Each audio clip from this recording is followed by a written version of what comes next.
back to TYT Sports. Jason and Francis here. This is where everybody has to listen.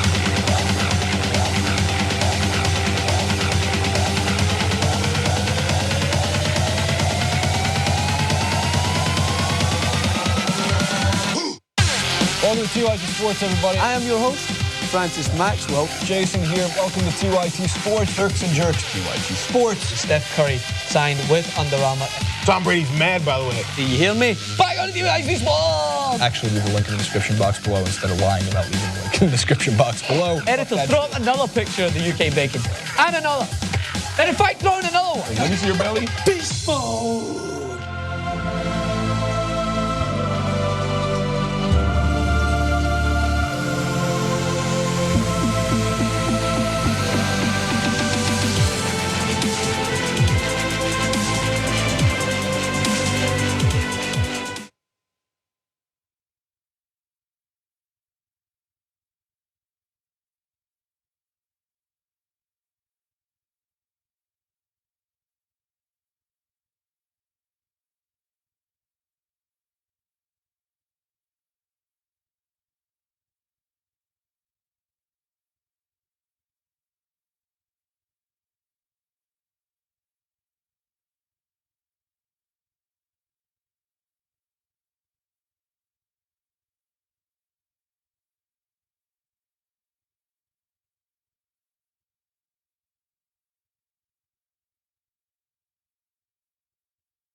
All right, back on the Young Turks. I've got a ton of stuff for you guys.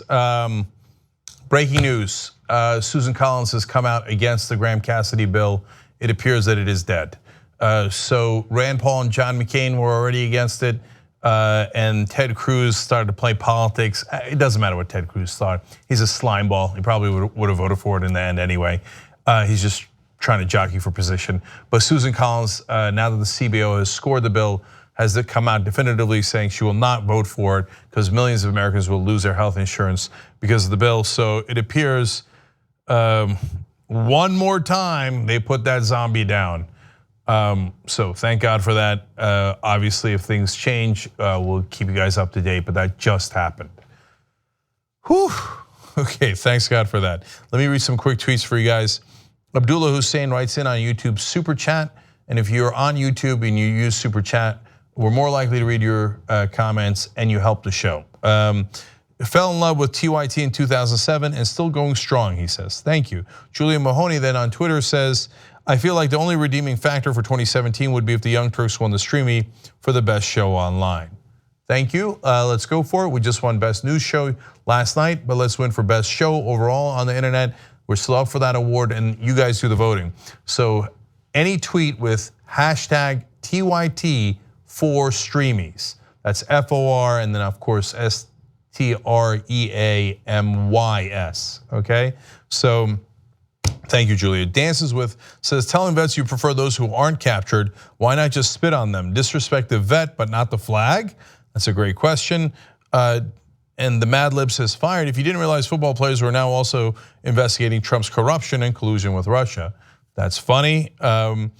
And finally, Dan Steele with a super random tweet that I enjoyed. Jank, if you were an animal, which kind would you be? You always struck me as a Eugerosaurus Rex, but with massive triceps. Indeed. All right, God bless. Let's go do the Steelers. Okay. All right. Huge protest over the weekend about the national anthem. Donald Trump said that anyone who took a knee should be fired. Well, the Steelers decided they were going to act in unison and not come out for the national anthem at all. Mike Tomlin, their coach, put out a statement ahead of time. He says, we're football players, we're football coaches, we're not participating in the anthem today, not to be disrespectful to the anthem, but to remove ourselves from the circumstance. People shouldn't have to choose. If a guy wants to go about his normal business and participate in the anthem, he shouldn't have to be forced to choose sides. If a guy feels the need to do something, he shouldn't be separated from his teammate who chooses not to, so we're not participating today. So they were the first team to not go out for the anthem at all, which makes me incredibly proud because I'm a Steelers fan, and the Steelers have a history of being the most progressive organization in not just football, but in all of sports. Their owner won him in a poker game. I'm not kidding, he won enough money. This was, of course, a long time ago.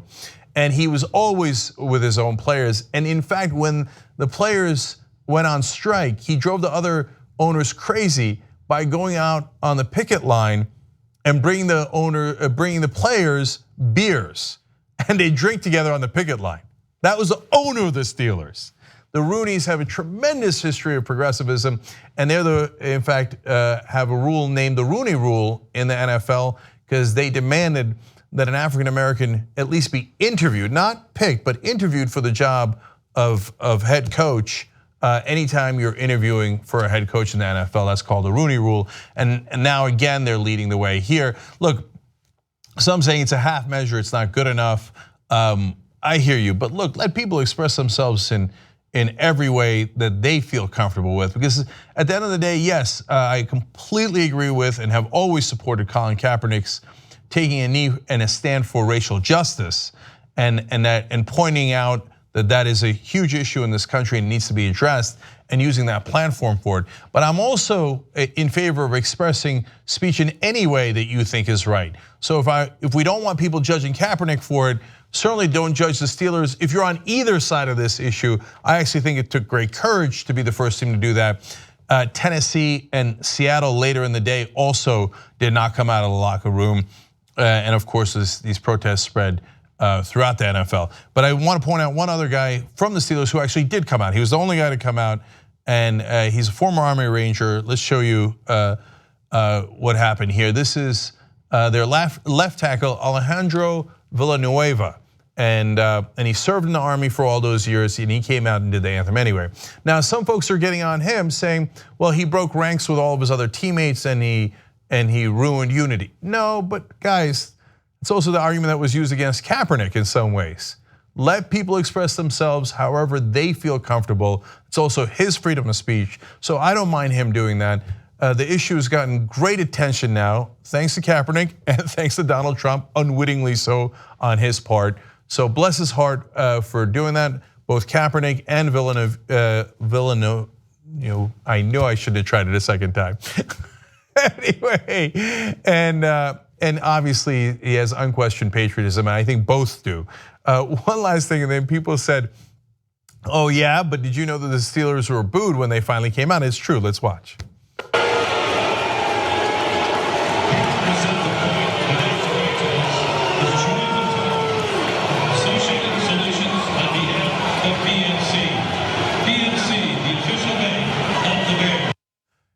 Yeah, that is breaking news indeed. When the opposing team comes out of the locker room, turns out they get booed. Of course, they were playing in Chicago. You know, the Chicago players also did the protest. They weren't in the locker room, but they did the protest on the field. People have no idea what they're talking about in sports. All right, God bless the Steelers, progressive champions as always. Okay. Well, that's in both senses of the word. They're champions and progressives. All right, let's move forward. Now, huge story about the NFL and people not standing for the anthem. Donald Trump's very angry. He thinks people should be fired. He started a firestorm about that on Friday night that has raged throughout the weekend. Now, would you like to know the real story of how we wound up having people stand for the national anthem in the NFL in the first place? Now, this story does not go back a very long time in history. It's not like the players were standing for the national anthem throughout. Did you know that? It's not like, oh, the NFL, that's always what happens. The players come out, we do the national anthem, they stand, and that is an American tradition. No, it started very recently. Let me go to Law News here that explains this story. Before 2009, football players standing for the national anthem wasn't even a thing. The team stayed in the locker room until after and the home of the brave, of course, until the anthem was over, and then ran onto the field. So what the Steelers did this weekend, and eventually the Seahawks and the Titans, was what every team did pre-2009. So this is a new thing. So all that talk of like, oh, this is tradition in America, and if you respect America, then this is when you come out of the locker room, and this is how you stand, and this is where you put your hands. Yeah, I know, America's all about dictating how people should stand and what body motions they should have and where they should be, etc. So it turns out it's all a myth. So why did it start later anyway? This is a really interesting part. Turns out that from 2011 to 2014, the Department of Defense spent $5.4 million in contracts with 14 NFL teams for flag ceremonies. The National Guard got in on the action too and gave $6.7 million to the NFL for the same kind of thing from 2013 to 2015. This is what is otherwise known as paid propaganda. Now, look, they I'm sure had good intentions when they did it. Their intention is, well, we'd like more people to sign up for the National Guard, for the Department of Defense. We need more recruits, it's a volunteer army. So let's pay some for some marketing if you want to take a positive spin on it, propaganda if you want to take a negative spin on it, and make it a new tradition that we all salute the flag and do the national anthem and make sure the players are on the field and everybody's paying heed to our soldiers. And then if you remember, of course, when Kaepernick took a knee, it had nothing to do with the military. He said it was because of the racial injustice that the police, unfortunately, were doing throughout the country. But people immediately spun it as, oh, you must hate the veterans, you must hate the military. Well, all this started in the first place because the military apparently was paying for this propaganda. And yes, I do take a negative spin on it because this is not what we should spend taxpayer dollars for. If you're patriotic, wonderful, but I don't want the Defense Department spending our dollars to try to make other people patriotic so they sign up for wars and serve the Pentagon's purposes. So more details on this. The Senate Oversight Committee said, unfortunately, and they investigated this, they said, unfortunately, contrary to the public statements made by the Department of Defense and the NFL, the majority of the contracts, 72 of the 122 contracts we analyzed, clearly show that the Department of Defense paid for patriotic tributes at professional football, baseball, basketball, hockey, and soccer games. These paid tributes included an on-the-field color guard, enlistment and re-enlistment ceremonies, performances of the national anthem, full field flag details, ceremonial first pitches, and puck drops. So look, the national anthem happened in the games before, but like we said, the players were in the locker room at the time. You would of course have a first pitch and you drop the puck anyway, but they wrapped all of it in the flag, and it was all an effort to recruit more people to sign up for the military. So this was propaganda from the beginning and had nothing to do with American tradition. In fact, it's not just me saying that. Back in 2015, Republican Senator John McCain called this, quote, paid patriotism. And he went on to say that the charades conducted not out of a sense of patriotism, but rather done for profit in the form of millions in taxpayer dollars going from the Department of Defense to wealthy pro sports franchises. And he came out strongly against it. And that is how all of this began in the first place. Know the reality, know the truth. And that right there is what this is actually about. All right, now I got to tell you real quick about two more sports related to this because this issue is on fire today. Okay, this is not referring to the national anthem, but a related issue. Okay. So you all know the Golden State Warriors won the NBA championship last year, and normally when you win the championship in a sport, you go to the White House and celebrate. Well, now you got Donald Trump in the White House, and some people are a little concerned about that. So Steph Curry, now that their season is beginning, said, I don't know why he feels, referring to Donald Trump, the need to target certain individuals rather than others. I have an idea of why, but it's kind of beneath the leader of a country to go that route. It's not what leaders do. Now, first of all, that is enough right there for Donald Trump to have his very thin skin pierced and have him go ballistic. But Steph Curry went a little bit further. He said, on Friday at the team's annual media day, Ahead of the start of training camp, Curry said the Warriors had not decided as a team whether they would visit the White House and that they planned to talk about it at a meeting.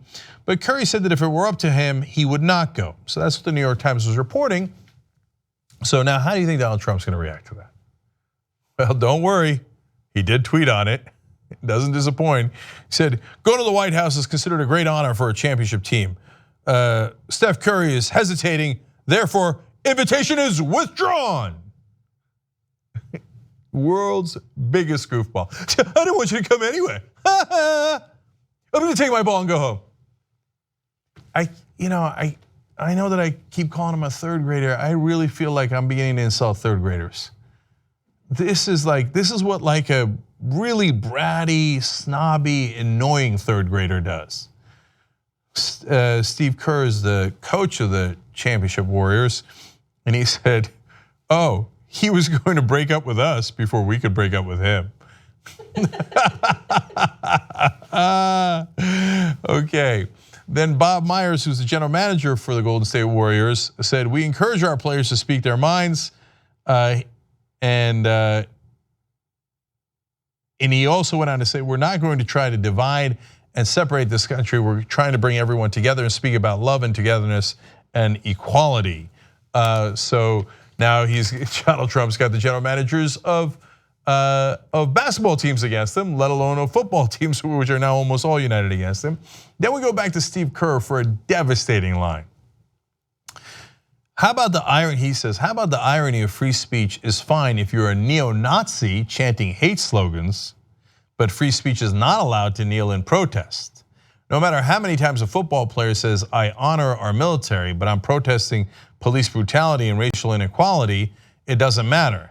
Nationalists are saying you're disrespecting our flag. Well, you know what else is disrespectful to our flag? Racism, and one's way worse than the other." Now, Steve Kerr, if you don't follow basketball, is white.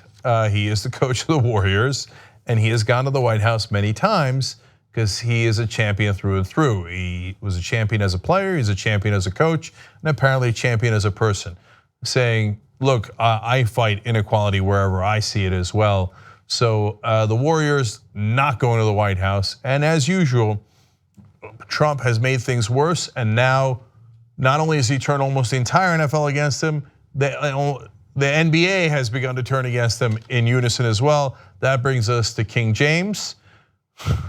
LeBron James says about Trump, quote, "You bum. Steph Curry already said he ain't going, so therefore ain't no invite. Going to White House was a great honor until you showed up." Damn! Shots fired. One more from LeBron James. He says, "That guy continues to try to divide us as people.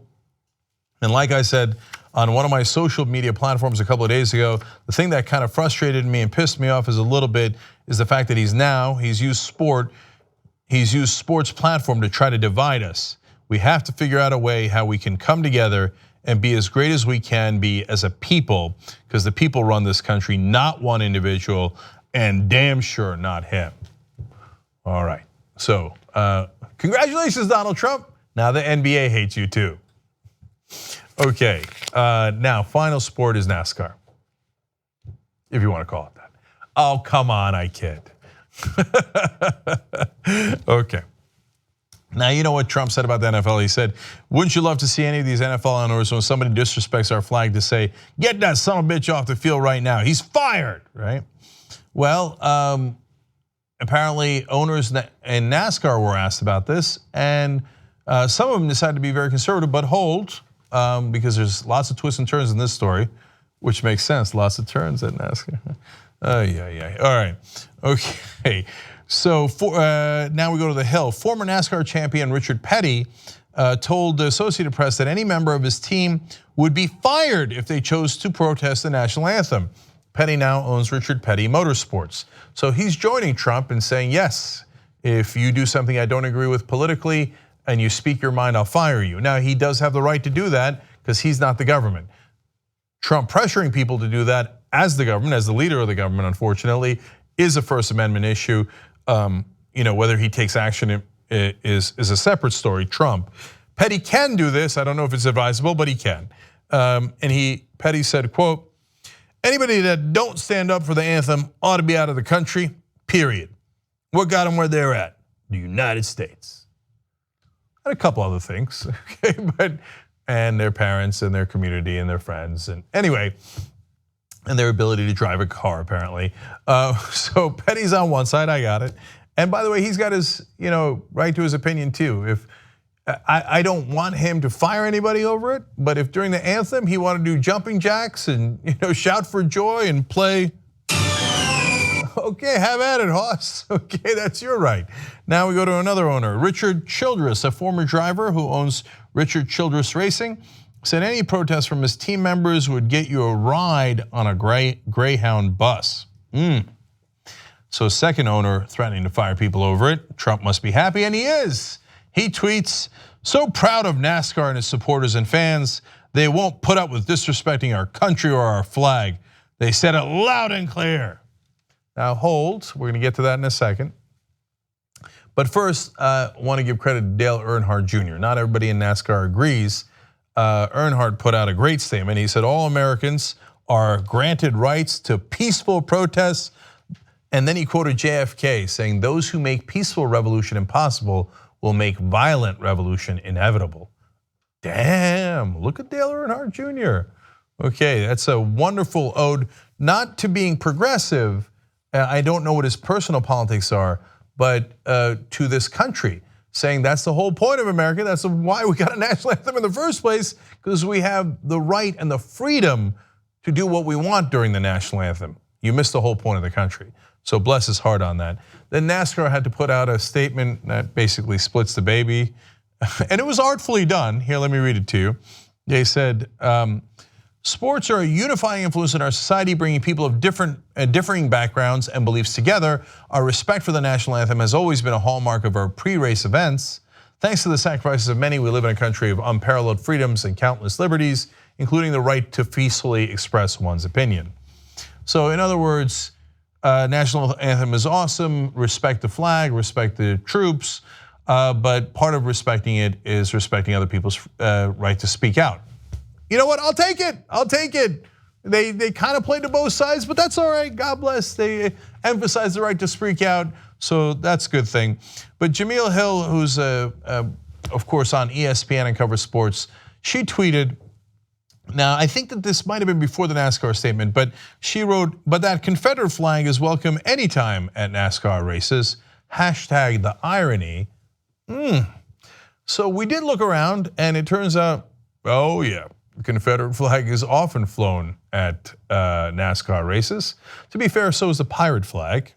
Okay, there's a Trump flag, a Confederate flag, and an American flag all at once.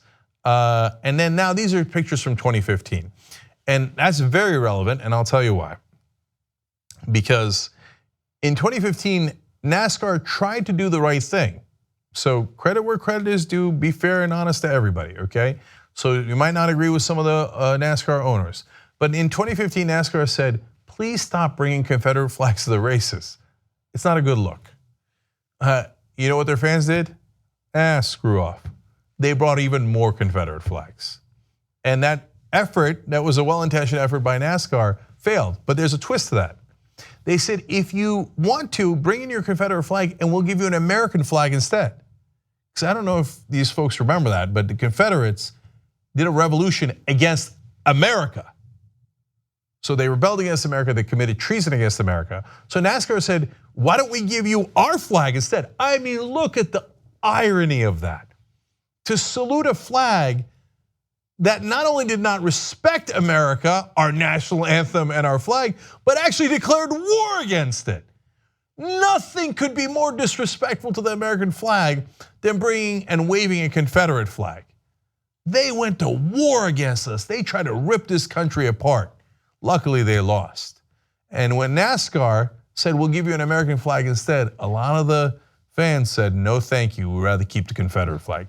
Again, don't judge all NASCAR fans. They didn't all do that. Some portion of them did that, and there are plenty of pictures and videos from those races in 2015 to prove that. So it is an interesting point by Jameel Hill, point very well taken. But unfortunately, because of Trump, everybody's divided now. And there's no uniform opinion of NASCAR. Unfortunately, they too are divided. Here's an idea. Why don't we rally around, yes, the American flag, but more importantly, what the American flag stands for. It stands for freedom, and that includes the freedom of speech and the freedom to speak out to make America better. And yes, that includes making our government and our policing better. If you say we should not speak out against the police, which are part of our government, to make them better, then you did not understand this country at all, and you don't respect us, our flag, or our anthem. Young Turks.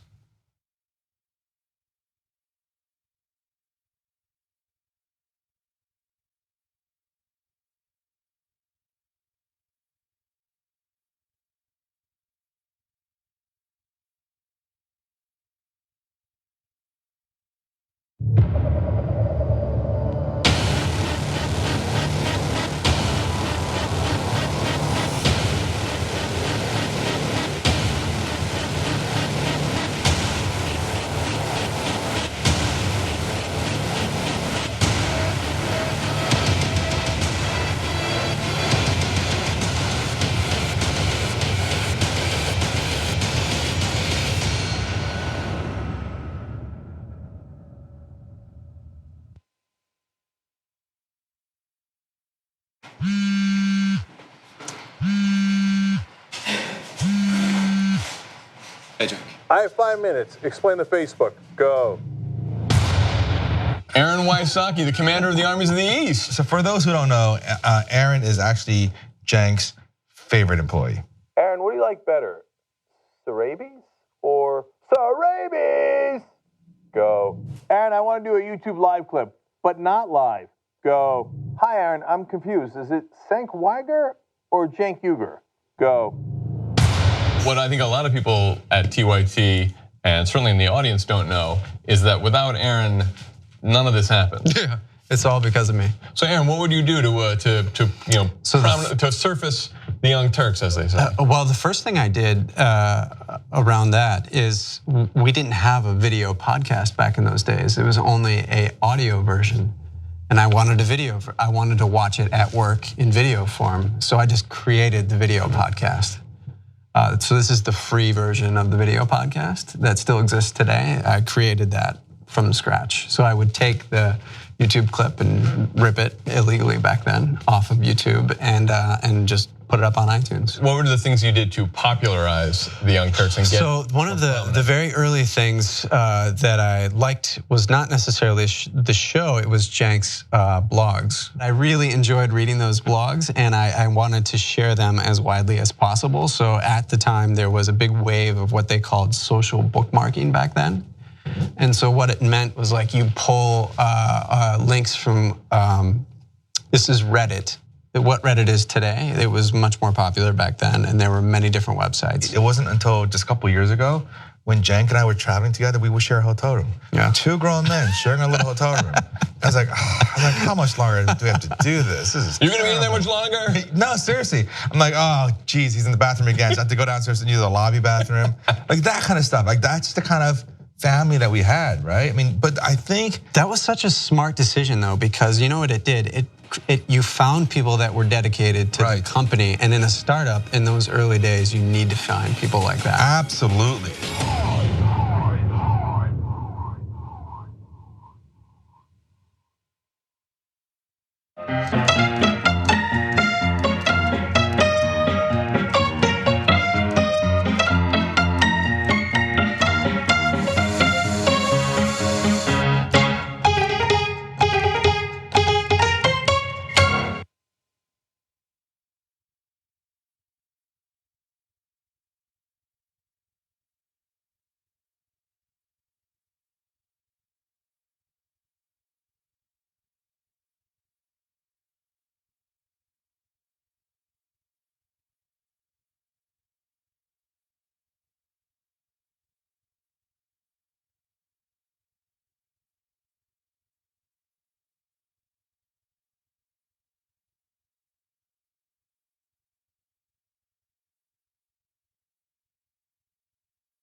All right, back on the Young Turks.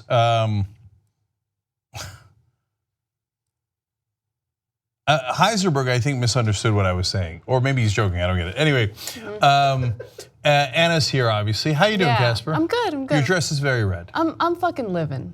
Okay, that's what I'm doing. All right, that's fun. Okay, sounds good. I look forward to talking about that in a post. Okay. Heisenberg writes in, "Wow, King Richard, how petty of you." Oh, I get it. Sorry, I missed it. Richard Petty, King Richard, petty of him. Get it? I thought he was referring to King James, which I talked about earlier. Anyway, Gabby says right-wingers demanding you respect the American flag aren't just ironically waving Confederate flags, Nazi flags lately too. Damn. Okay, all right, we gotta go. I'm gonna leave it at that for now. Let's go forward. Casper, what do you have? All right. I'm sure you talked about the NFL quite a bit. We're gonna talk about it a little bit more, just a little bit more. So let's start with Tom Brady. Show. Back during the election, Tom Brady, who is of course the quarterback for the New England Patriots, seemed to be supportive of Donald Trump. In fact, he had a Make America Great Again hat in his locker, which he has slowly but surely tucked away. And now recently he decided to talk about Donald Trump's statements in regard to NFL players who refused to stand during the national anthem. He was on the Kirk and Callahan show, and here's what he had to say about Trump's comments to those who refused to stand. I certainly disagree with what he said, and thought it was just divisive, and like I said, it's I just want to support my teammates, and I always said I'm never one that says, oh, that's wrong or that's right or but I do believe in what I believe in, and I believe in bringing people together and respect and love and trust and those are the values that my parents instilled in me, and that's how I try to live every day. And I've been blessed to be in a locker room with guys from all over the United States over the course of my career. Some of my great friends are from Florida, Virginia, New York, Montana, Colorado, Texas. I think one thing about football is it brings so many guys together, guys that you would never have the opportunity to be around, whether it was in college and all the way into the pros. And we're all different and we're all unique, and that's what makes us all so special. So he was also asked about those who agree with Trump and actually disagree with those who refuse to stand for the national anthem. And here's what he had to say about it, and I totally agree with him. I think everyone has the right to do whatever they want to do. If you don't agree, that is fine. You can voice your disagreement. I think that is great. It's part of our democracy. As long as it is done in a peaceful, respectful way, that is what our country has been all about. At least that's what our country is supposed to be all about. Yeah. So I thought those were some interesting statements, and I was more curious to read what his fans had to say about his comments, because a lot of his fans are Trump supporters who are enraged about NFL players not standing for the anthem, and they think he's sold out. I don't know who he's sold out to, but apparently you can't have a disagreement without selling out somehow. To Elizabeth Warren, that's who he's sold out to. Yeah. The senator from Massachusetts. Massachusetts is one of the most liberal states in the country. That the Patriots are obviously from that general area, and so that's the problem, right? The right-wing fans are given so much more of a voice. So people are like, oh, the fans don't want Kaepernick. Wait a minute, a lot of the fans do want Kaepernick, but they never get anywhere near the coverage. Right. There's Kaepernick's jerseys were selling like crazy, et cetera, but that didn't get. If you're a right-winger, though, you have more privileged voice, and so I'm sure that an overwhelming percentage of Massachusetts agrees with Tom Brady's latest statement, which, by the way, was not that bold. It's not like he was saying, oh yeah, Kaepernick is right. It's not like he was saying, yes, there is police brutality. He said, you could even argue that it was milquetoast. I have a lot of friends from all over the country because I played sports with them. In other words, right. I have black friends and white friends and Latino friends, right? His strongest statement was, I certainly disagree with what he said. That was his strongest statement, and of course an argument can be made that that was milquetoast, that wasn't a strong statement. But coming from someone who supported Trump and had a MAGA hat in his locker, I think it's important for him to speak out, because right now I feel like there is this need to support your candidate regardless of what he or she does, and that's crazy. It's okay to criticize someone that you supported, a politician that you like. You are supposed to hold them accountable. And look, regardless of where you stand on the national anthem debate, you have to at least acknowledge that it's unacceptable for a president to refer to individuals who are practicing their First Amendment rights sons of bitches. That is insane.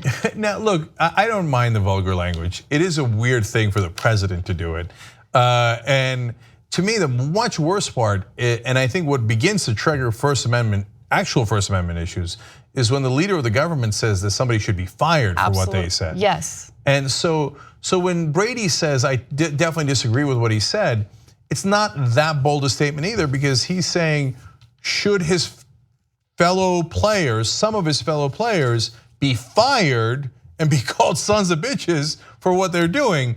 It'd be a little crazy for him to go in the other direction and go, oh, Trump is right. I think a bunch of players in the NFL should be fired for speaking their mind. That would be an unbelievable statement. So like, Trump put himself in a position where he couldn't win. He turned everyone against him, because saying that their teammates should be fired means that all the players have to support Kaepernick. Whereas before, not a lot of them were supporting him, right? And he turned the coaches against him, he turned the general managers against him, and then he even turned the owners against him, because then he started saying people shouldn't go to the games, and the owners are like, whoa, that's not cool. So now they all disagree with his statements because he's too stupid to make a rational argument even for his own side. So look, and for the people who think that Brady was milquetoast there, that's the issue I brought up. I hear you, but he also has a right to be milquetoast. Like, yeah, I'll take it. He's not, look, it would be one thing if he was this politically outspoken athlete and then this situation occurs and he has a very mild statement, mediocre statement. But he doesn't, look, I don't know too much about Tom Brady, to be fair, but he doesn't strike me as someone who engages in political discussions on a regular basis. No, having that hat was the most political thing he'd ever done. Right. So, and look, and if you're LeBron James and Tamir Rice gets shot in Cleveland, and then the cops double down about it, that's a moment where I was hoping that LeBron James would do something more political and stand up for justice. Now, as it turns out, belatedly, in my opinion, LeBron has done a lot more now, and he's also now supporting Steph Curry and the Warriors, et cetera, against Trump. And he's done a wonderful job recently. So he's become a little bit more political. But you're right, Brady has never been that guy. And so for him to come out and say Trump was definitely wrong, for a lot of folks, that's a big deal. So, hey, don't look a gift horse in the mouth. So God bless, wonderful. I'm glad to see him sharing his opinion, an opinion that is hard to disagree with. Right. And lastly, I like that little reference that Anna made. It's very sly, how he tucked away the hat, like the tuck rule, right, Anna? Yeah, totally. See, I know stuff. I don't know what the tuck rule is. That was a total accident. Of course. What's the tuck? Don't even tell me. I Yeah, don't care. Don, it's a long story. Does it have to do with the jock strap? Is that the tuck rule? No, it doesn't. No, Okay. it doesn't. Just ask any Raiders fan what the tuck rule is. Okay. All right, one more NFL related story for you that I think is worth sharing. Miami Dolphins safety Michael Thomas was asked about Donald Trump's statements in regard to those who refused to stand for the national anthem. And he got incredibly emotional as he talked about his family. Take a look. I'm gonna tell you my first thoughts, but it just amazes me with everything else that's going on in this world, especially involving the U.S. That's what you're concerned about, my man. You're the leader of the free world.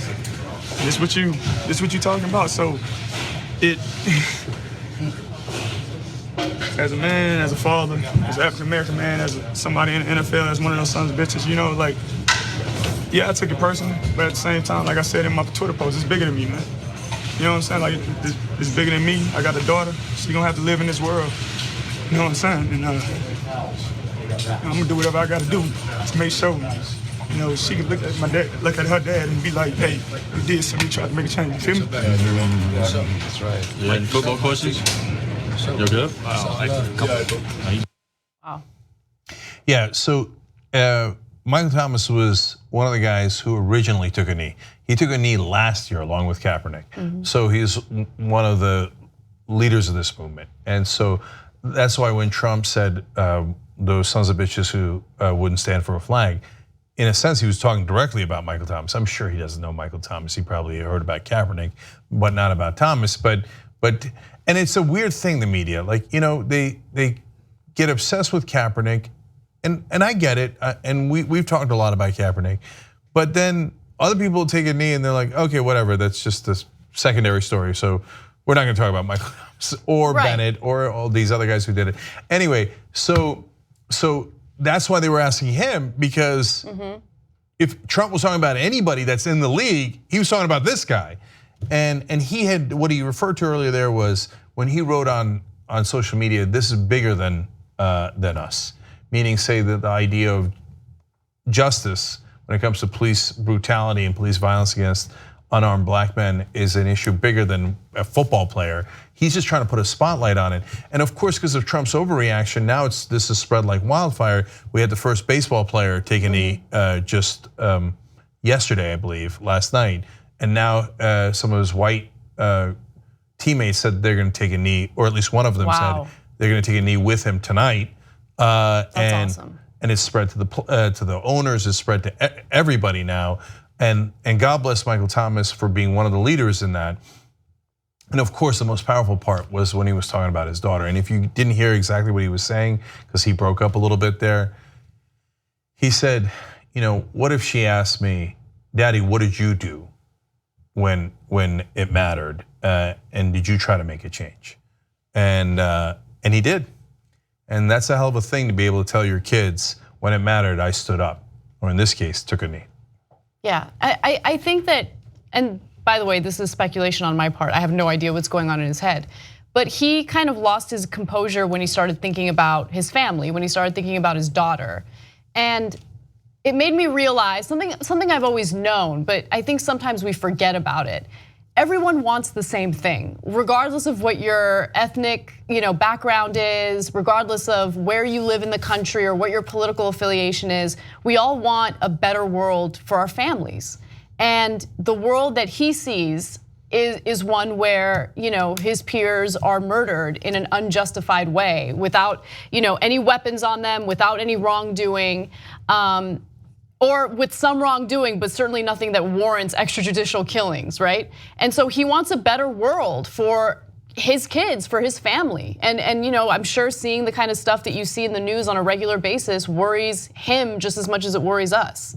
So yeah, no, and worries him probably more, because we don't have African American kids. And so yes, it's now happening to all the races, and I think police overreaction and police training is wrong, unfortunately, throughout the country.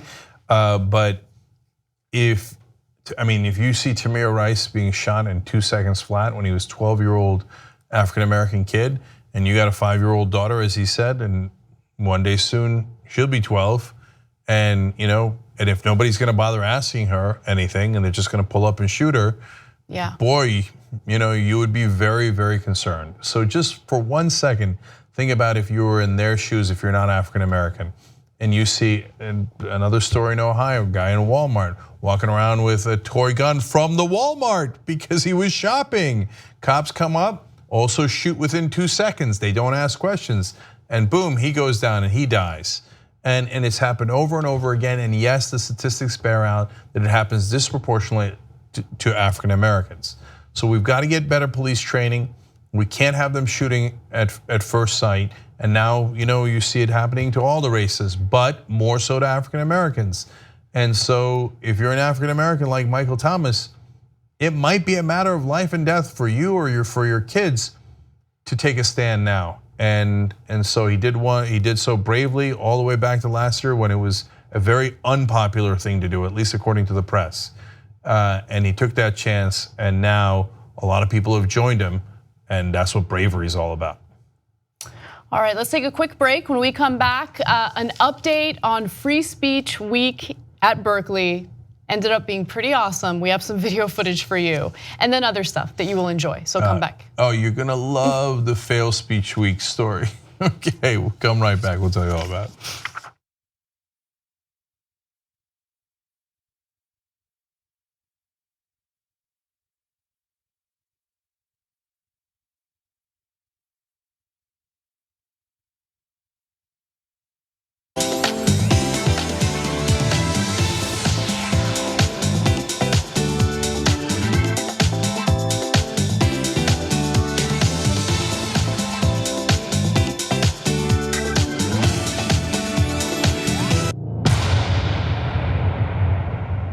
I'm going to rule against Siri. Okay. I don't use Siri. No one actually uses Siri. And every time you press that button for a little too long, I know. Siri, how can I help you? Just shush. It happened earlier in the post game. I don't know if you know. I'm so over Siri. Over, and also Siri's kind of a bitch. You know what? She is kind of a bitch. Oh, you know why? Okay, first of all, no one enjoys or is excited about setting their alarm clock to 6 a.m. But you know who is excited? Fucking Siri. She just asked me that. Oh. She's like, do you want me to set your alarm clock for 6:30 a.m.? Like, no, I don't. No, watch. Yeah, she's fucking eager to do it. Like she's a weirdo. Watch. Set my alarm for 4 a.m. I don't think it is. I didn't find any appointments for tomorrow at 4 a.m. Shall I? You know you're on air, bitch. Like that's what's going on. Okay, She's but like, usually I shall now fuck with you. So usually I'll be like, set the alarm for 6 a.m. She'll be like, okay, I turned it on, and it's like, why are you so excited?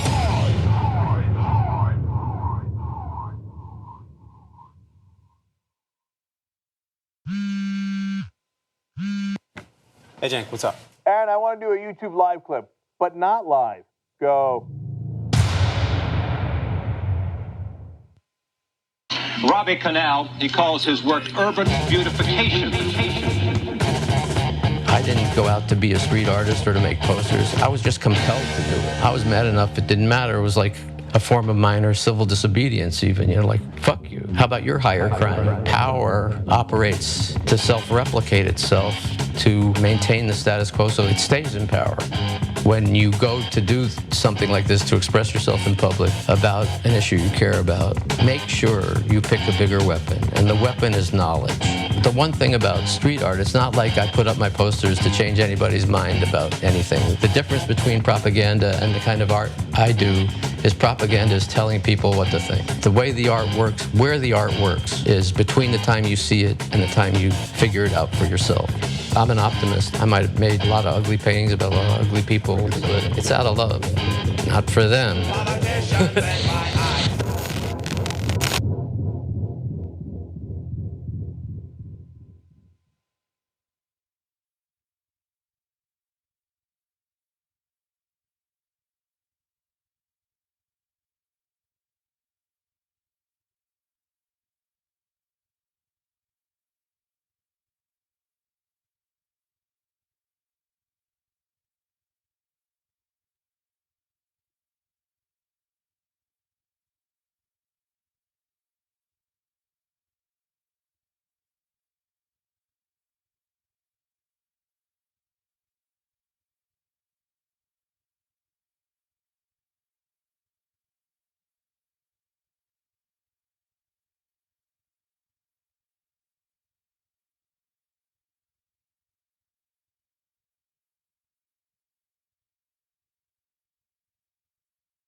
All right, back on a young Turks. The W Do writes in, as a Patriots fan, I'm proud that Brady stood with his team, but still won't watch until Kaepernick is on a team.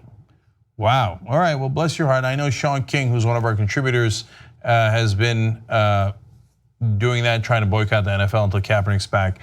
That's too strong, man. So bless his heart. I have to confess that I haven't been part of that. I wish I were a vegan. I wish I had the power to withstand the NFL, but not so far. Anyway, Ruth Iverson says, how is kneeling disrespectful? So when you kneel before God, are you saying F you to God? It makes no sense. So of course, there's a lot of ways to interpret that. Okay, and our members of the are Merrill Klein and Gary Jones. Guys, all the members get the show whenever they want. They're the only ones who can get that, commercial free. You get other network shows as well. You get shows just for the members, including the post-game shows that we do every day. So today in the post-game show, Anna is going to tell us an amazing story about an American hero who unfortunately was not treated as an American hero. He literally saved the life of a US president, and his heroism was essentially minimized because of his sexual orientation. So amazing story. We'll tell you about it there. Of course, to join and become a member, tytnetwork.com/join. Okay. All right. Conservative agitators were planning on something known as Free Speech Week at Berkeley. Now, the whole point of this was, of course, to get a little bit of attention and to rile students up who are not in favor of their brand of conservatism. And so Milo Yiannopoulos, who got fired from Breitbart because of his comments in favor of pedophilia, was basically the person behind this, organizing it. And the student organization that wanted to host these conservative speakers did not meet the deadlines necessary to provide security and the infrastructure necessary to host the event. So as a result, they ended up canceling the event because they couldn't have it indoors. They could only host it outdoors. Now, the event was canceled after Free Speech Week's organizers couldn't meet Berkeley's deadlines for renting indoor venues on campus. So Yiannopoulos has said that the university tried to sabotage Free Speech Week plans by making it difficult for organizers to make logistical arrangements. Now, Milo decided to still show up at Berkeley and do a brief speech outside on the campus, and it didn't go well. There was only a handful of people, and there were more counter protesters, although the counter protesters were incredibly peaceful. There were no issues here. One person did get arrested for having a weapon, but there were no physical issues or altercations or anything like that. Now, Dan from the internet, Dan Evans, who is someone who works here at TYT, interns here every once in a while, shared a video because he is a student at Berkeley and he decided to film everything to ensure that the story didn't get twisted in the media. Well, there was one student wearing a MAGA hat who was apparently trying to anger the counter protesters. He was yelling at them, attacking them, not physically, thankfully. And when Dan went up to him to ask him some questions, this is what happened. Do you believe anything you talk about? What? Do you believe anything you talk about? Yeah, I do. Really? Yes. Then why are you provoking people? Tell them what you actually believe. Talk about your stances. No, you're just saying, there's my way. You're just dancing. Do you think that somebody... Immigrants are welcome here. Well, they won't let me talk. Say it loud. Say it clear. She won't let me talk. Immigrants are welcome here. Let him talk for just a minute. Well, then I'm trying to have a debate. Okay, then talk to me then. Okay, well, I mean, like first of all, like I think if you come here legally, wait, you're young Turks? Fuck that. Oh, really? You want to talk to me because you don't like my organization? You want to talk to me? Coward! Coward! Coward! Coward! Coward! Coward! Coward! Coward! Coward! Coward! There's so much to love about that video. First off, you are there for Free Speech Week. You're getting an opportunity to speak your mind. Why aren't you speaking your mind? What's the problem? No, that was so wonderfully ironic. She won't let me speak. All right, go ahead and speak. Okay, great. Oh, you're with the Young Turks. Ah! Anyway, hey, listen, I don't know if you know this, a lot more people just saw you than the 3 people you were trying to talk to at that rally. Yeah. And so you would have had an opportunity right there to speak your mind and tell us all your brilliant right-wing ideas. And instead you ran and ran and ran. Right, and Dan even asked one of the counter protesters to stop chanting so we could hear him out, so we can actually hear his argument. He doesn't have an argument. He started with, I just think if you're in the country illegally, he couldn't finish his thought. And so you think he didn't see the TYT, logo on Dan's clothing before he started talking? Of course he saw it. But once he realized he couldn't finish his thought, he's like, oh, you're with the young Turks, F you, and he walked away. Just try to formulate your opinion before you get involved in this type of activism. But this reminds me of a piece from Slate that we talked about on last week's show, where a reporter went up and asked all these people who were like, "No, freedom of speech, I just want freedom of speech." Okay, first of all, do they want freedom of speech for Kaepernick? No, he should be fired. Anyway, but put that aside for a second. I just want freedom of speech. And then so the reporter asked, okay, great, then speak to me. What is it that you would like? And they're like, I don't want to talk to a reporter. You know why? It's not that you're worried about freedom of speech. You know that your opinions are unpopular. You know that you're gonna say things that are gonna get you in trouble. Why are they gonna get you in trouble? Because there's thought police? No, because you're gonna say loathsome things and people are gonna go, wow, you really believe that? That's a pretty terrible thing to say about other people. If you didn't think it was terrible and you thought it was wonderful, why wouldn't you share it with a camera? Right, exactly. And look, I think the way this whole free speech week went down was perfect, because think about it, Milo still appeared, okay? His fans knew about it, they could have went over there to see him, and only about a dozen people showed up. Oh, so sad. And so here's what would have made it 100 times worse. First of all, Milo's like, oh, it was a great success. Yeah, I'm sure it was, right? 12 people came to see you, it was a great success. But it would have made matters worse, and he would have gotten what he wanted if people met him with violence, right? If people got up in arms, like protesting is fine, and I'm glad that the protesters kept it peaceful. The chants are fine, it's all good, right? But once you start throwing Molotov cocktails and damaging property and doing things like that, you are playing right into what they want. That is the exact response that they want. I mean, this was embarrassing for Milo. What did we tell you from day one? Just let them speak and a dozen dudes will show up. That's exactly what almost happened here. I would, look, of course you do any protest you like, and God bless your heart, we love protests, but for them, they want the protests. He's an insignificant figure that no one in America, even the most loathsome right-wingers, won't hire. So just let him go out there with his 12 buddies, and the next time it'll be 7, and the next time it'll be 3, and it'll be wonderfully embarrassing. Don't worry, we'll send Dan from the internet, we'll record it, you'll get to laugh at him afterwards. And then finally, look, these guys are monumental liars, and even the other parts of the right wing are beginning to call out Nemo here. So right-wing blogger Lucian Wintrich for the Gateway Pundit, very right-wing website, said to UC Berkeley spokesman Dan Mogulof, according to the Bay Area News Group, quote, it was known that they didn't intend to actually go through with it last week and completely decided on Wednesday. So they knew they were not actually gonna do it, but they wanted to play the victim. And so then Mogulof says, wait, whoa, hold on a second. What exactly are you saying? Were you told by Milo Incorporated, was it a setup from the get-go?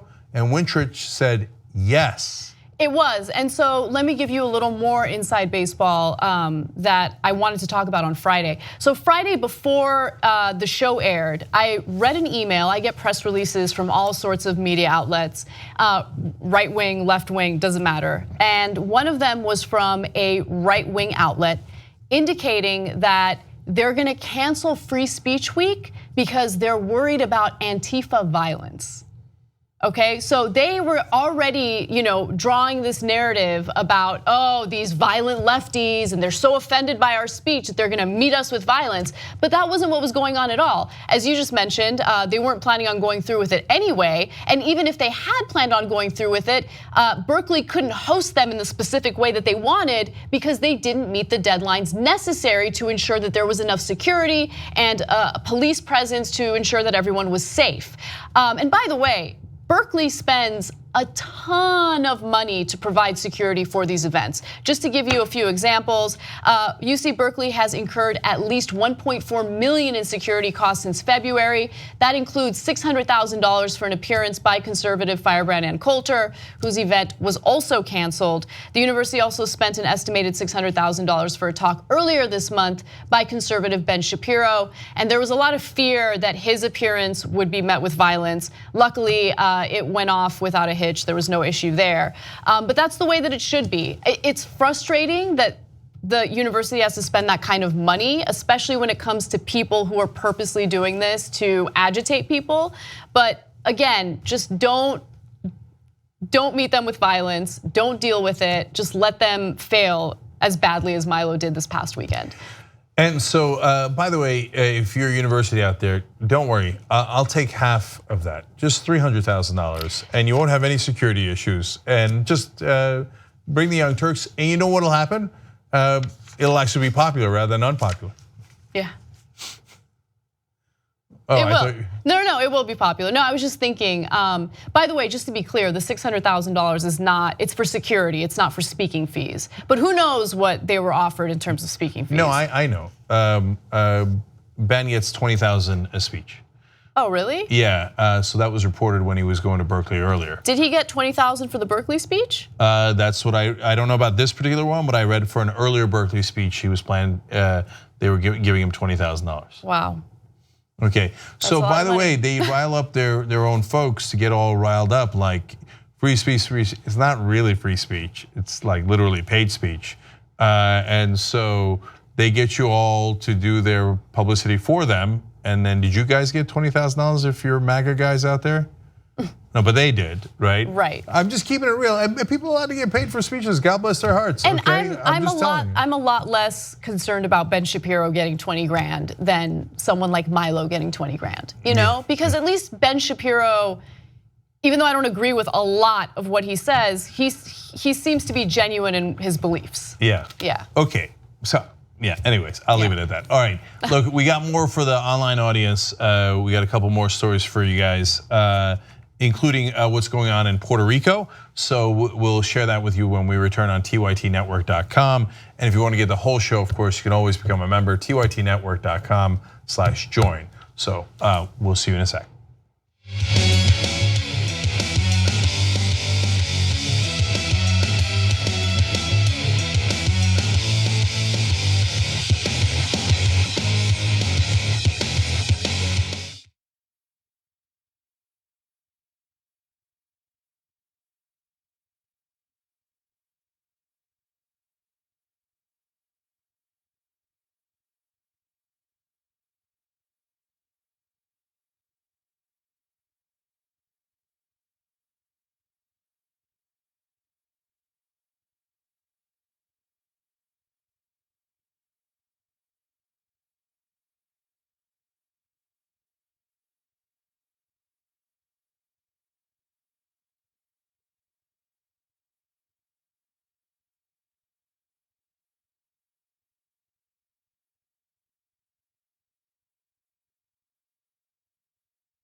right, back on the Young Turks. Mrs. Data writes in, I just realized he ran away to a safe space, not place, but it's still funny, LOL. Yeah, and Berkeley might have safe spaces, so maybe that's where he was going. And he got triggered by his shirt. Yeah. Chris writes in, hey, by Trump standards, that was a great crowd. Tremendous. CNN just wouldn't turn their cameras enough. Fake news. That's hilarious, guys. Okay. All right, Anna, you got 2 more stories for us. Yes, all right. The situation in Puerto Rico following Hurricane Maria is dire, to say the least. Things have gotten so bad that people are looting and the streets have become extremely unsafe. And as a result, authorities and politicians in Puerto Rico have now started, I just blanked, what is it called? When people have to go home at a certain time. Curfew, thank you, sorry about that. All right. As a result, authorities in Puerto Rico have started a curfew, and anyone who breaks that curfew will face jail time. Now, there's no electricity, there's no light, and so after dark, that's when the looters come out, that's when people commit crimes.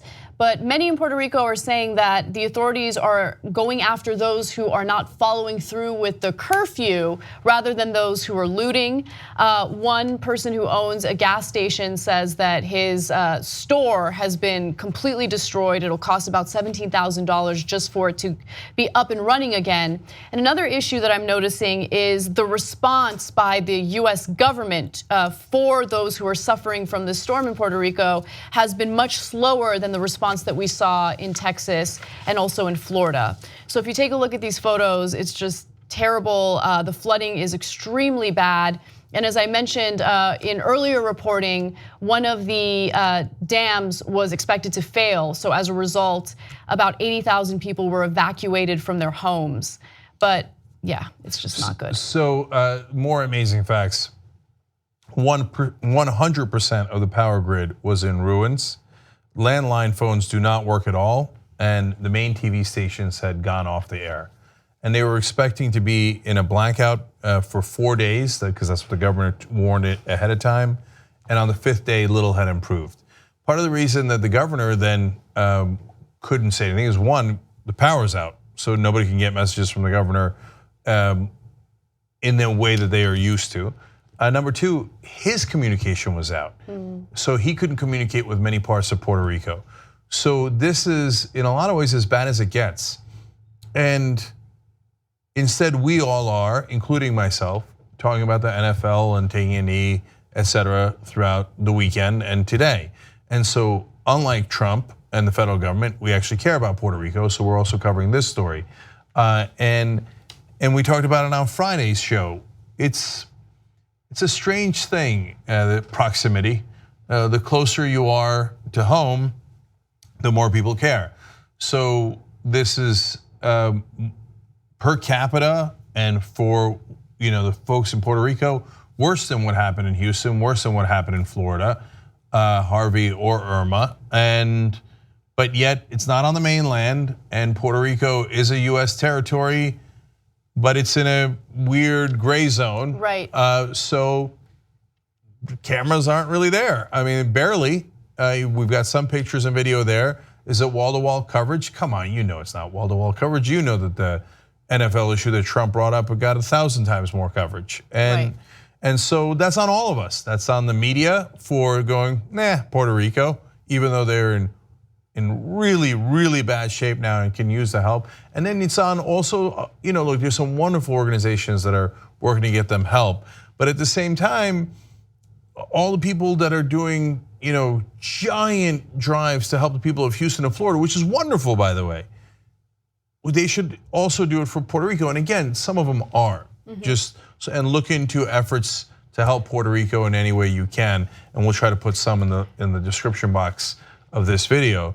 And then, of course, most importantly, the people who have all the money, which is the government.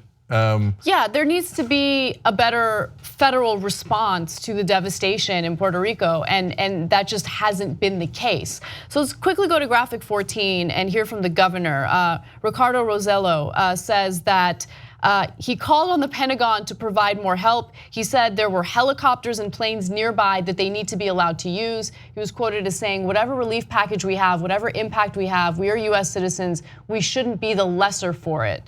And so he certainly feels like the response by the US government hasn't been equal compared to what other states dealt with when it came to these extreme storms. And again, the damage done in Puerto Rico is in some ways worse because of the lack of communication, the lack of power, the power grid is completely out. It got so bad that 13 prisoners escaped a prison. Luckily, they were able to find about 8 of them, but there are still several on the loose. And it's become incredibly unsafe, which is why people are forced to go indoors as soon as it's dark outside. And so it's just terrible. And I don't even think people realize that Puerto Ricans are Americans. It is a US territory. So even if it doesn't feel like, it's part of the US because it's not part of our mainland, it's still human lives that we're talking about. And, I think Donald Trump's tweets over the weekend in regard to this whole NFL situation not only uncovered, what his priorities are, but it was also done to kind of distract from bigger things that are happening, right? The healthcare debate that's happening. The fact that Republicans were trying to sweeten the deal for Alaska senators and other senators that were holding out on voting yes. Like that's a big story. The Russia investigation, that's a big story. Trump wanted to distract from that. And it's all about selfish reasons. It's all about selfish, egotistical Donald Trump, as opposed to being a leader and looking out for people who are really suffering right now. Well, look, I just don't think he cares about him. That's the other part of it. Of course he doesn't. I don't think that he's sophisticated enough to think, look, I'll do a distraction here because I don't want people to focus on climate change. It's obviously real. It's making these storms so much more severe. Look at what's happened with Irma, Harvey, and Maria, let alone Jose and the others. No, he just thinks, hey, I'll go to Alabama and rile up a crowd against Kaepernick. Gee, I wonder why. And it's like, I don't think he consciously thinks it's just Puerto Ricans, I don't really care about them. I just think that he shows it in what he does. He might consciously think that. Yeah, no, my point is that either way, he doesn't care about you. And he's not, the cavalry is not on its way. And he's not focused on it. He doesn't put out a statement. It's like what we saw when a mosque is attacked. Doesn't care, doesn't put out a statement. If it's a Muslim doing the attack, it's a national emergency, tweet after tweet. He does it immediately. He doesn't wait. In Charlottesville, neo-Nazis attack. He waits and waits and waits and waits. And he says, I like to get all my facts first. And so in the case of Puerto Rico, put aside, look, Charlottesville's super important, and all those different kinds of attacks against Muslims, by Muslims, all important. But this is a US territory that is decimated. It's a giant issue. And it seems like certainly he hasn't done anything that makes us believe that he cares or knows or is in any way going to help. It's amazing. His indifference is stunning. Yeah, it's really depressing. All right, one final story for you guys, and it's super important. One of the heads of the Commodity Futures Trading Commission is now indicating that this regulatory body will not necessarily regulate the financial industry as aggressively as it did during the Obama administration. Now keep in mind that during the Obama administration, this federal body was given more power in order to prevent the type of behavior on Wall Street that led to the 2008 economic meltdown. So these are the people who would police big banks and investors and make sure that things like derivatives trading wasn't happening anymore. Well, it turns out that that whole regulatory system is about to implode, and I'll tell you how. Okay, just real quick. Of course, derivatives trading is still allowed, although I'm not sure that should be. And of course, I think they'll probably crash the economy again. But that there were tighter controls on derivatives trading, because out of control derivatives trading is what caused the 2008 crash. And so it was the most logical thing in the world to say, hey, we've got to have some guidelines for that trading. Otherwise, these guys wind up taking outsized risk. Because as usual, they have privatized the gains, but when those derivatives explode because they're very, very risky, well, what do? They socialize the losses. They made the taxpayers pay for their losses. With the bailouts, exactly. With the bailouts, and so if you're not in favor of regulating that, then I think you misunderstand the word and the concept. Because if you say, oh no, it's a great thing for them to take all the gains and put it in their pockets, and if they blow it, then I should pay their bills. That's insane. That is insane. And I think regardless of where you fall on the political spectrum, both those on the left and right were pretty infuriated with the bailouts. That's right. Now, let's go to James McDonald. James McDonald is the director of enforcement for the Commodity Futures Trading Commission. Again, this regulatory body.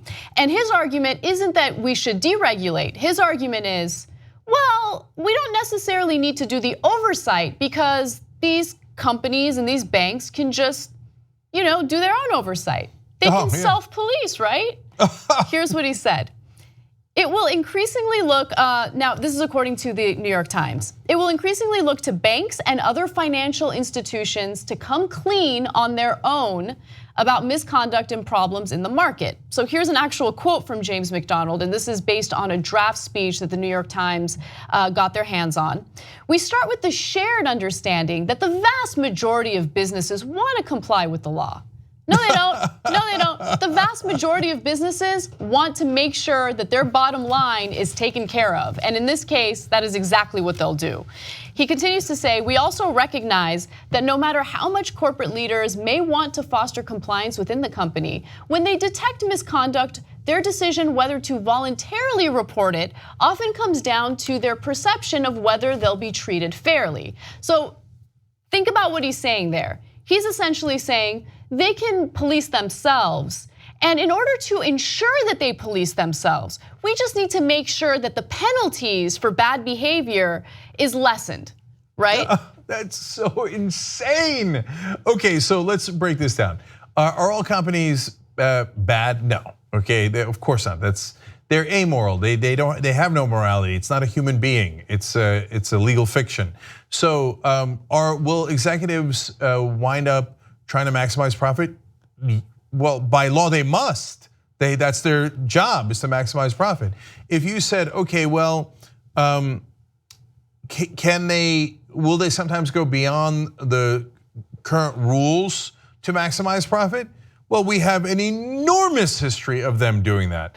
And the reason that they do it is because look, if we make $10 by going beyond the rules, and then we get a penalty of $2 or $3, okay, well, I just made $7.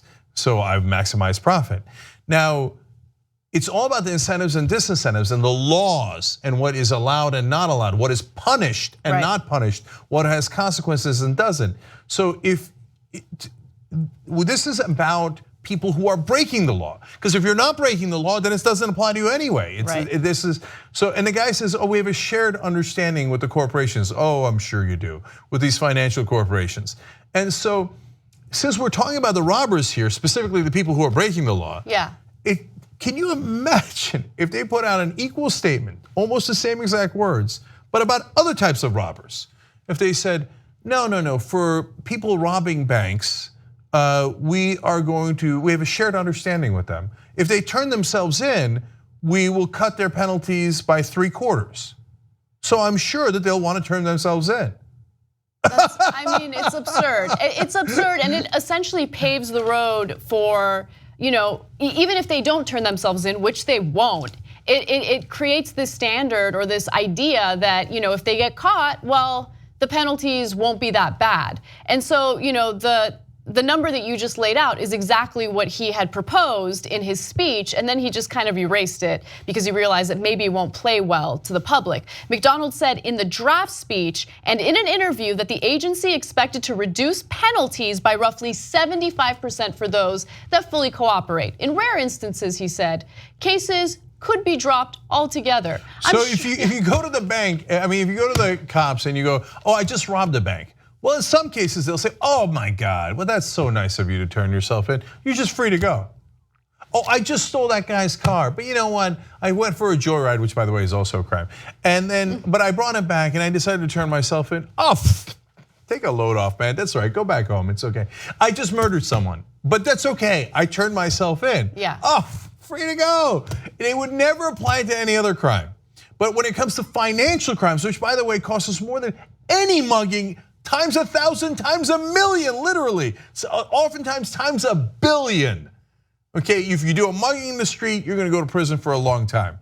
You do a mugging on Wall Street, they go, well, we have a shared understanding that we're gonna cut your penalties by 3/4, and we might drop it all together. And don't worry, we're just gonna rely on you to report your crimes instead of us investigating your crimes.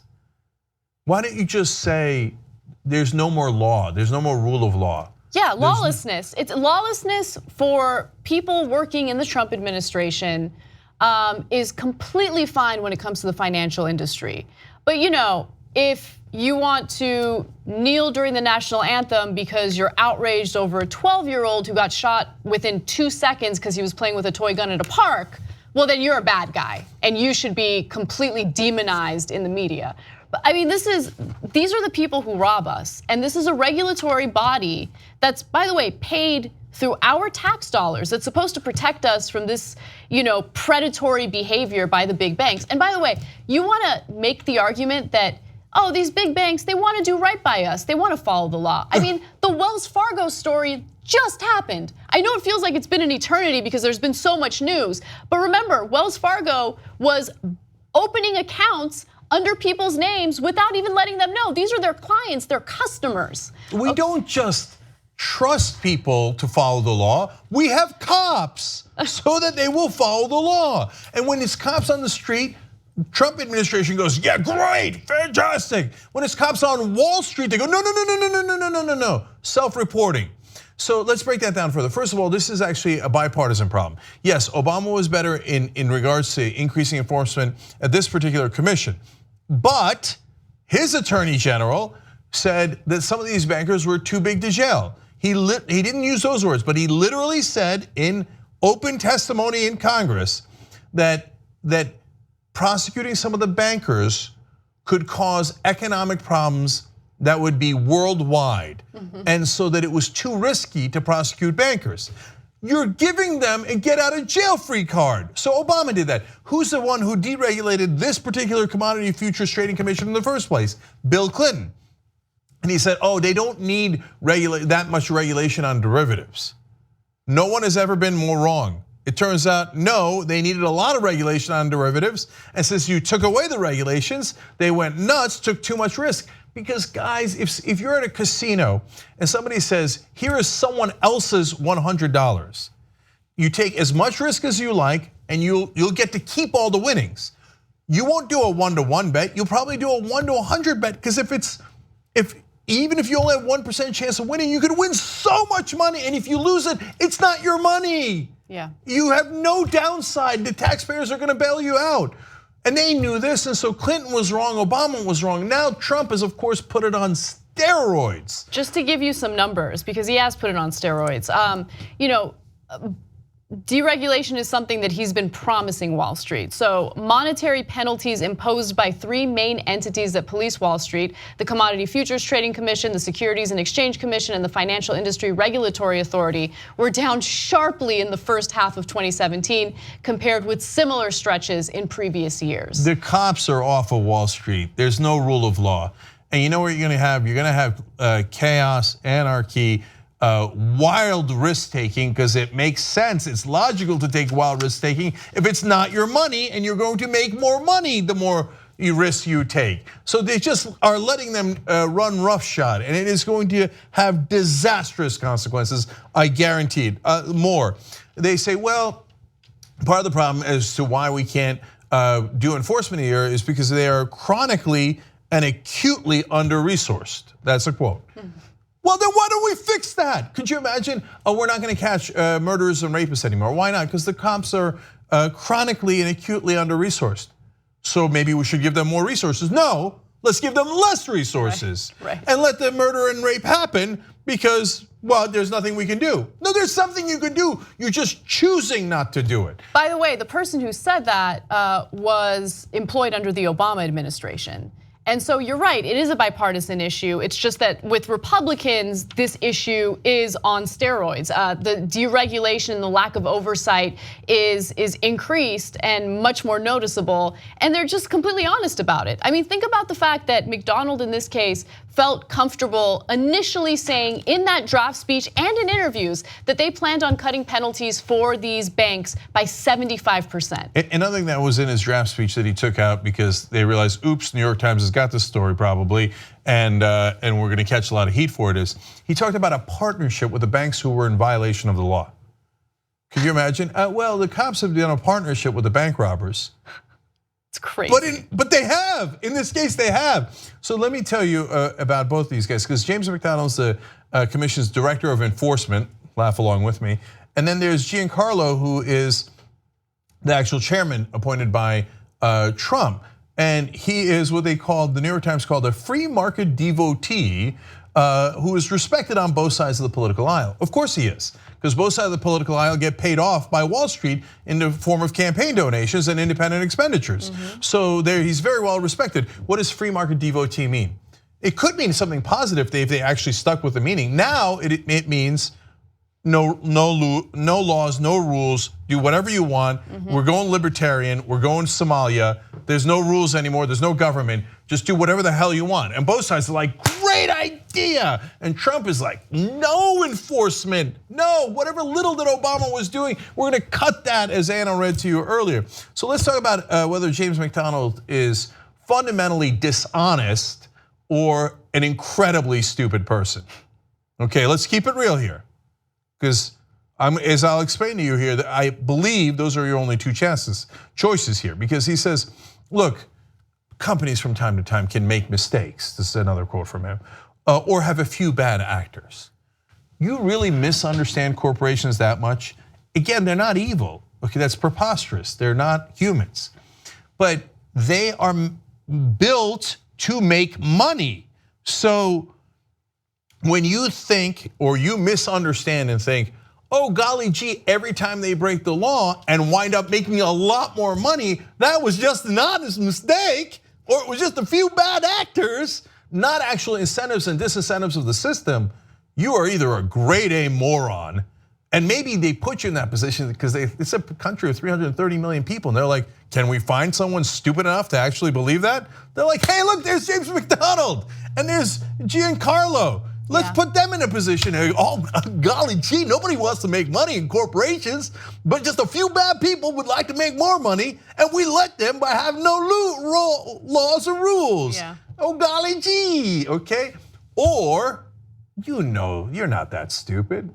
You know they're gonna break the law, and you know you're not gonna enforce it, and that you were hired by the Trump administration to make sure that you're not the director of enforcement, you're the director of non-enforcement. And you know what you're gonna do, James McDonald?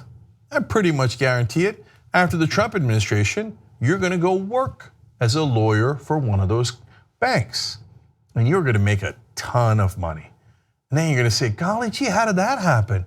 I wound up making millions of dollars from the companies who I chose not to enforce the penalties against. What another lucky break for the people in charge, for the people in the establishment, for the people in the elite. I thought Trump said he was going to drain the swamp. No. This is the swamp, and it just got a lot muddier, murkier, dirtier. And now there are no cops left on Wall Street. God help us all. Okay, we are out of time, folks. Way out of time. Thank you, Anna Kasparian, for picking that story. Super important. And we'll take a quick break here for all the members. Come back because Anna has another amazing story about an American hero who's unfortunately whose life was ruined by another American hero. That story has a lot of twists and turns. Yes. So that's at the post game. TYTnetwork.com/join to become a member. All right.